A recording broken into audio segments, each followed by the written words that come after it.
যদি আমি একটা শিক্ষিত তোপে জানোয়ার, তাই না? আমার নাম হচ্ছে চন্দন চৌধুরী। এই চন্দন চৌধুরীর নামে এই হলুদপুরে বাঘে গরুতে একখানে জল খায়, আর তার সামনে দাঁড়িয়ে এত বড় কথা আজ চুকিয়ে যদি তোর মুখ ছেড়ে দিয়েছি। আমার নাম চন্দন চৌধুরী নয়। কি বললে? জুতো মারবে? হ্যাঁ মারবো। মারো, হ্যাঁ মারবো। মারো জুতো। ওই মারো, আমিও দেখতে চাই কোন হাত দিয়ে তুমি আমাকে জুতো মারো। ওই মারো জুতো।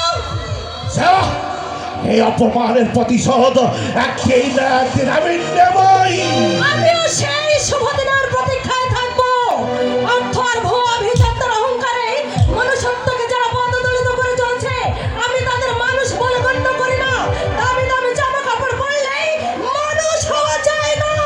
দিদি, এতদিন তোমরা মুখ বুজে সহ্য করেছো, তাই এদের সাহস বেড়ে গেছে। লাঠির বদলে লাঠি মারো, বন্দুকের জবাব দাও বন্দুকের মুখে। এক ঘুষি মারলে 10 ঘুষি ফিরে দাও। দেখবে মন্ত্রের মতো কাজ হয়ে গেছে। মামা, আমার গা কিন্তু জোরে করে ছাই হয়ে যাচ্ছে মামা। এই শয়তানিটা আমার মুখের উপর দাঁড়িয়ে এত বড় কথা বলে গেল। যেমন করেই হোক এর প্রতিশোধ আমাদেরকে নিতেই হবে। এই মেয়েটাকে আগে হুজুর, ইন্দ্রাণী দিদি হচ্ছে মাস্টার মশাইয়ের মেয়ে। একটা ভিখারি স্কুল মাস্টার মেয়ে এত সহজ যে আমার ভাগ্যের কান ধরে আপনাদের শিখায়। আগে হুজুর, ইন্দ্রাণী দিদি বাংলার বাইরে মানুষ হয়েছে, মামার বাড়ি হচ্ছে ভাগলপুরে, সেখান থেকে বিয়ে বয়স করে এসেছে।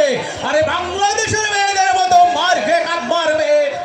ইন্দ্রাণী দিদি নন, ইন্দ্রাণী দিদি নন। মামা, মামা, মামা শোনো, যেমন করেই হোক এই অপমানের প্রতিশোধ আমি নেবই। আমার শরীরে বইছে জমিদার প্রেম নারায়ণ পাল চৌধুরীর রক্ত, তাই যে রক্তকে অপমান করে গেছে তার প্রতিশোধ আমাকে নিতেই হবে। তার জন্য যদি প্রয়োজন হয় 10,000, 20,000, 50,000 টাকা খরচ করতে আমি পিছপা হব না। তবু এর প্রতিশোধ আমার চাই।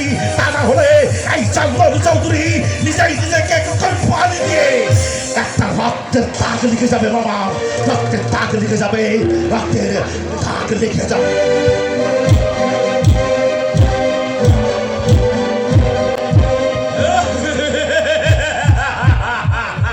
জ্বলবেই তো ভাগ্নে, জ্বলবেই তো।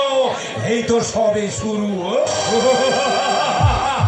এবার তোমাকে নিয়ে যাবো আমি ওই পতিত